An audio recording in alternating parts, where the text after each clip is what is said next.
తిరుమల కొండ తిరుమల కొండ కట్టెదురా వైకుంఠము కాళాకైన కొండ. ఇప్పుడే జస్ట్ 6 అయింది, కరెక్ట్గా 6 ఓపెన్ చేశారు. సో మొత్తం అంతా క్యూ కడుతున్నారు.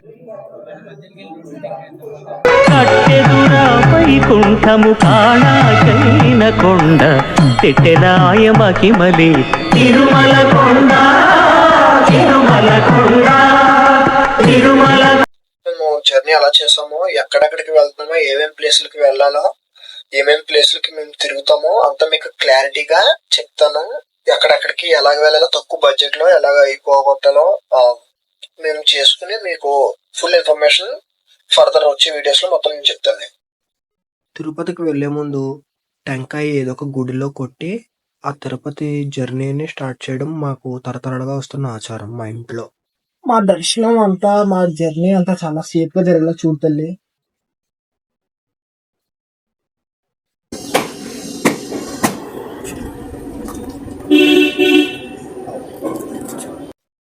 మేము ర్యాపిడో బుక్ చేసుకుని రాయదుర్గకి వెళ్ళాము.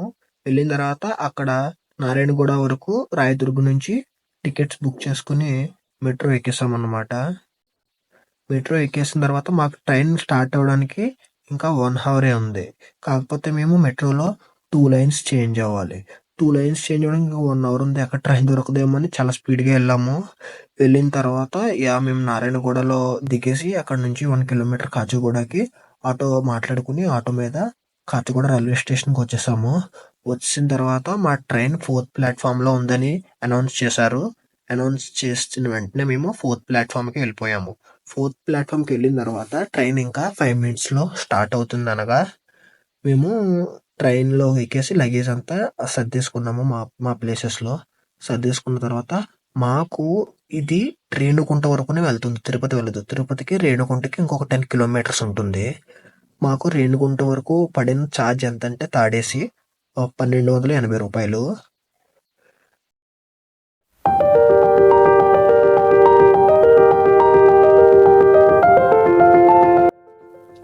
జర్నీ స్టార్ట్ అయ్యి 5 hours అవుతుంది. మేము స్విగ్గీలో ఫుడ్ ఆర్డర్ చేసుకున్నాం. Gobi rice and kaju rice order చేసుకున్నాం కర్నూలు సిటీకి. మాకు 30 minutesలోనే ఆర్డర్ వచ్చింది. ఆర్డర్ వస్తే మేము ఫుల్గా అందరము తినేసి త్వరగా పడుకోవాలి అని చెప్పేసి పడుకున్నాము. ఎందుకంటే మాది 4:30కి రేణుగుంటలో స్టాప్, అందుకని త్వరగా పడుకున్నాము. అట్ లాస్ట్ మేము రేణుగుంటలో అయితే దిగాము. దిగిన తర్వాత అక్కడ తిరుపతికి చాలా రష్ ఉంది. క్యాబ్లు, బస్సులు, ఆటోలు చాలా రష్ ఉంది. చాలా రష్ ఉంటే మేము ఒక అన్నని అడిగాము. మాకు SST టోకెన్స్ చాలా 100% కావాలి, ఎక్కడ ఈజీగా దొరుకుతాయి అని అడిగితే అన్న చెప్పింది శ్రీవారి మెట్టు దగ్గర ఈజీగా దొరుకుతాయని. వాళ్ళు చెప్తుంది ఏంటంటే అలిపిరి మెట్లు తర్వాత శ్రీవారి మెట్లు అని చెప్తున్నారు. అలిపిరి మెట్ల దగ్గర మనకి టోకెన్స్ ఇవ్వాలంటే మనము నైట్ 2 o'clock నుంచి అక్కడ లైన్ లో ఉంటేనే మనకి టోకెన్స్ ఇస్తారు, SCG టోకెన్స్. అలాగే ఇప్పుడు శ్రీవారి మెట్లు ఉన్నాయి కదా, శ్రీవారి మెట్లుకి గేట్స్ 6 o'clock ఓపెన్ చేస్తారు. 6 o'clock ఓపెన్ చేసి 7 ఆ టైం కల్లా టోకెన్స్ అన్ని అందరికి ఇచ్చేస్తారన్నమాట. అట్ లాస్ట్ మేము ఒక ఆటో మాట్లాడాము. ఆటో మాట్లాడితే పర్ పర్సన్ 150 ఛార్జ్ చేస్తారు, శ్రీవారి మెట్ల దగ్గర దించుతారని చెప్తే మేము ఆటో ఎక్కాము. ఎక్కిన తర్వాత అక్కడ మేము అనుకున్నది ఒకటి, అయ్యింది ఒకటి. అక్కడ ఫుల్ ఓవర్ ఫ్లోటింగ్ ఉంది. కార్లు, బస్సులు, ఆటోలు చాలా ఉన్నాయి. అప్పుడు టైం 5 అయింది. 6కి టోకెన్ ఇష్యూ చేస్తారు. కాకపోతే ట్రాఫిక్ క్లియర్ అయ్యేలా లేదనేసి మేము 5 kilometers నడవాలి అంటే సర్లే అని ఆటో దిగేసి 5 kilometers వాక్ స్టార్ట్ చేసాం. వాక్ స్టార్ట్ చేస్తే అక్కడ మాకన్నా ముందు నుంచి ఉన్న వాళ్ళు అందరూ వచ్చేసారు. వచ్చేసి పాపం అక్కడే రోడ్ల పైన పడుకున్నారు, గేట్స్ ఓపెన్ చేస్తే వెళ్దామని. మేము శ్రీవారి మెట్ల దగ్గరికి వెళ్తున్నాము. ఇప్పుడు టైం 5:30 అయింది. 6కి శ్రీవారి మెట్లు ఓపెన్ చేస్తారన్నమాట, అంటే గేట్లు ఓపెన్ చేస్తారన్నమాట. అప్పుడు గేట్లు ఓపెన్ చేసిన తర్వాత టోకెన్స్ ఇస్తారు. దీనికన్నా ముందు అలిపిరి మెట్లు ఉంటాయి. అలిపిరి మెట్లు 2 o'clockకి గేట్స్ అన్ని ఓపెన్ చేస్తారు. అప్పుడు లైన్ లో ఉంటేనే అక్కడ టోకెన్స్ ఇస్తారు. అక్కడ ఎవరికైతే టోకెన్స్ దొరకలేదో వాళ్ళందరికీ ఉన్న వన్ అండ్ ఓన్లీ ఆప్షన్ శ్రీవారి మెట్లు. సో అక్కడ టోకెన్స్ ఎవరికి దొరకలేదో వాళ్ళంతా ఇక్కడికి వస్తారన్నమాట. 6కి ఓపెన్ చేయడం వల్ల ఇప్పుడు 5:30 అయింది. మొత్తం ట్రాఫిక్ వెనకాల మొత్తం జామ్ అయిపోయింది. జామ్ అయిపోతే మాకు టోకెన్స్ ఎక్కడ దొరకవో ఎంత లేట్ అవుతుందో. జామ్ అవడం అంటే చాలా ఎక్కువ హెవీ ఉంది ఫ్లోటింగ్. అందుకని మేము ముందుగానే ఆటో దిగేసి 5 కిలోమీటర్స్ నడుస్తున్నాము టోకెన్స్ కోసము. మన మా ఫ్రెండ్స్ ముందు వెళ్ళిపోతున్నారు. రే ఆగండి, వస్తున్నాను. ఆల్మోస్ట్ మేము 3 కిలోమీటర్స్ వాక్ కంప్లీట్ చేసాం. ఇంకొక 2 కిలోమీటర్స్ వాక్ కంప్లీట్ చేస్తే శ్రీవారి మెట్టు వస్తుంది. ఇది నడిచి మొత్తం అంతా చాలా అలసిపోయాము. సో ఇక్కడ రెస్ట్ తీసుకోవడానికి ఇది ప్లేస్ చూసాము. ఇక్కడ బాగానే ఉంది. ఇక్కడ కాసేపు రెస్ట్ తీసుకుని మళ్ళీ మా నడక స్టార్ట్ చేయడమే. ఇప్పుడే అరపిరి అదే నేను శ్రీవారి మెట్లు ఓపెన్ చేశారు. మొత్తం అంతా వెళ్తున్నారు చూడండి.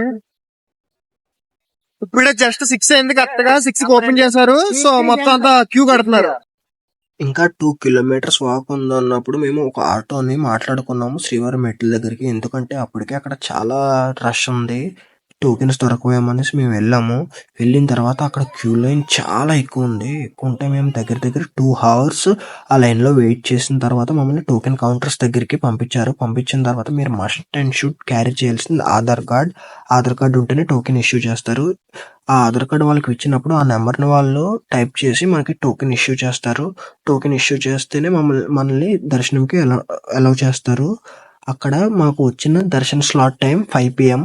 మేము లగేజ్ కౌంటర్లో సబ్మిట్ చేయడానికి వెళ్ళాము. వెళ్ళిన తర్వాత కంపల్సరీగా ఇక్కడే కాకుండా ఇంకా 3 places లో కూడా మనకి టోకెన్స్ ఇష్యూ చేస్తారు.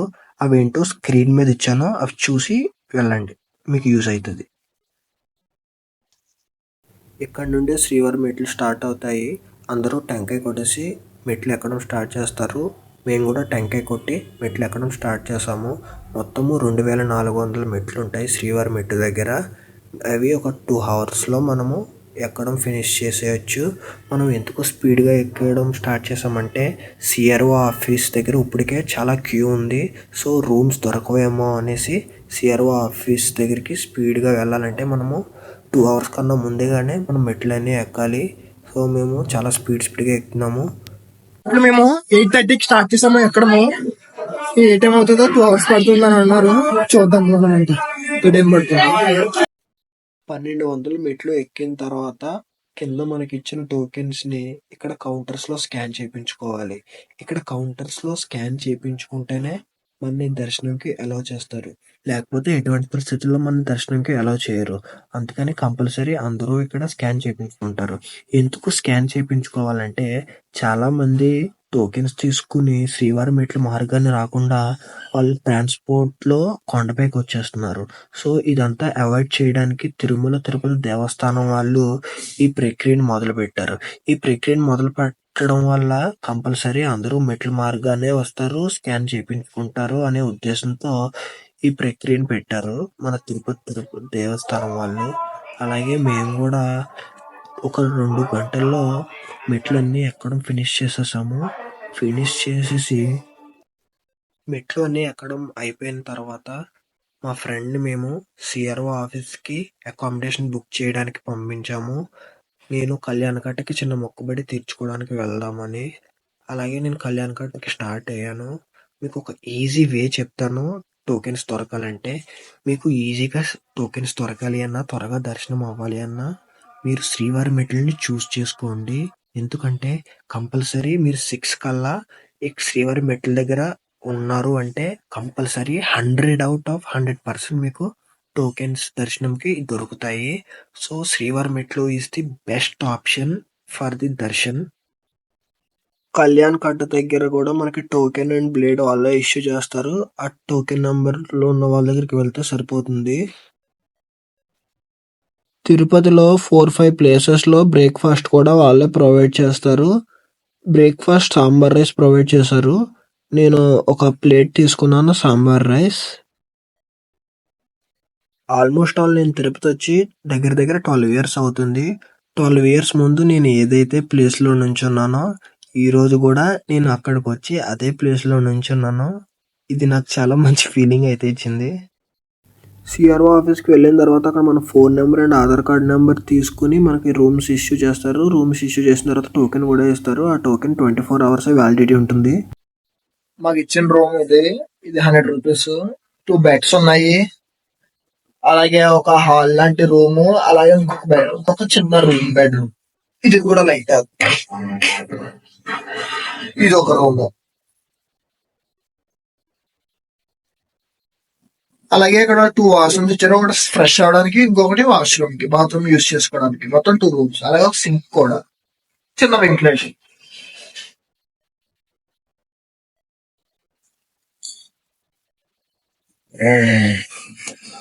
చాలా గ్రేట్ కదా, 100 రూపీస్ కి ఇంత మంచి రూమే రావడం.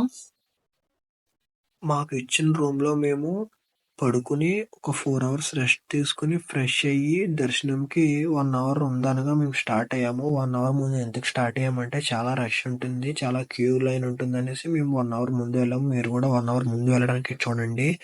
మాకైతే ఏటీఎక్స్ కాంప్లెక్స్ గేట్ ఇచ్చారు దర్శనంకి ఎంటర్ అవ్వడానికి. అక్కడ దర్శనంకి వెళ్ళిన తర్వాత అక్కడ చాలా క్యూ అయితే ఉంది. ఆల్రెడీ మా లైన్ లో కూడా చాలా క్యూ ఉంది. అలాగే ఫ్రీ దర్శన్ క్యూ కూడా చాలా ఎక్కువ ఉంది. వాళ్ళకి దగ్గర దగ్గర 10 to 15 అవర్స్ పడుతుంది దర్శనం కంప్లీట్ అవడానికి. మీరు వెళ్ళినప్పుడు మాత్రం టోకెన్ ని కంపల్సరీ క్యారీ చేయండి. టోకెన్ ఉంటేనే మిమ్మల్ని దర్శనంకి పంపిస్తారు, లేకపోతే పంపించరు. అలాగే ఫోన్స్ కూడా నాట్ అలౌడ్. ఫోన్స్ అక్కడ కౌంటర్ లో సబ్మిట్ చేసేయాలి. మనకు ఒక స్లిప్ ఇస్తారు. ఆ స్లిప్ ని మళ్ళీ దర్శనం అయిపోయిన తర్వాత బయట చూపిస్తే మన ఫోన్స్ మళ్ళీ మనకి రిటర్న్ చేస్తారు. ఫైనల్ గా మా దర్శనం అయితే కంప్లీట్ అయిపోయింది. మా కంపార్ట్మెంట్ లో ఉన్న వాళ్ళందరికీ 1 గంట 45 నిమిషాల్లో మొత్తం దర్శనం అంతా అయిపోయింది. దగ్గర దగ్గర మాకు 20 సెకండ్లు దొరికాయి ఆ దేవదేవుడిని చూడడానికి. అలా చూస్తూనే ఉండిపోయాం. ఆయన చాలా ఆకర్షితుడు అన్నమాట. నేను చూస్తున్నప్పుడు నాకు కళ్ళల్లో నీళ్లు వచ్చేస్తున్నాయి. నాకు గూస్ బంప్స్ సడన్ గా వచ్చేసాయి. నేను అరిచేస్తున్నాను. ఇంకా డైరెక్ట్ గా గోవిందా గోవిందా అని గట్టి గట్టిగా కేకలేసి అరిచేస్తుంటే అక్కడ సేవ చేసే వాళ్ళందరూ నన్ను చూస్తున్నారు, ఏమైంది వీటికి, ఏటైంది అనేసి.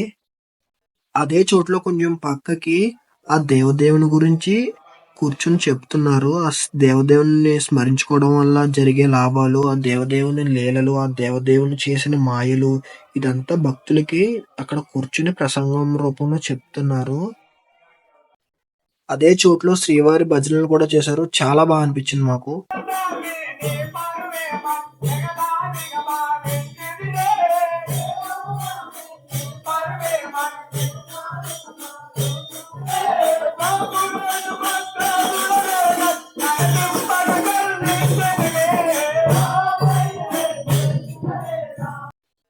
భజన మొత్తం అయిపోయిన తర్వాత మేము వెంగబాంబ అన్నప్రసాద కాంప్లెక్స్ కి వచ్చాము. అక్కడ మాలానే చాలా మంది అన్నప్రసాద కాంప్లెక్స్ కి వచ్చారు. దర్శనం అయిపోయిన వాళ్ళందరూని. మేము కూడా వాళ్ళతోనే క్యూలో వెళ్ళాము అన్నప్రసాదం స్వీకరిద్దామని. అక్కడే శ్రీవారిది 3Dలో మ్యాప్ అంతా వేశారు. ఆ కొండలంతా చాలా బాగా నచ్చింది నాకు. స్వామివారిది నిత్యం అన్నదానం జరుగుతుంది. పొద్దున్న, మధ్యాహ్నము, అలాగే రాత్రి. ఆ టైమింగ్స్ అన్ని మీకు స్క్రీన్ మీద వేస్తాను చూడండి.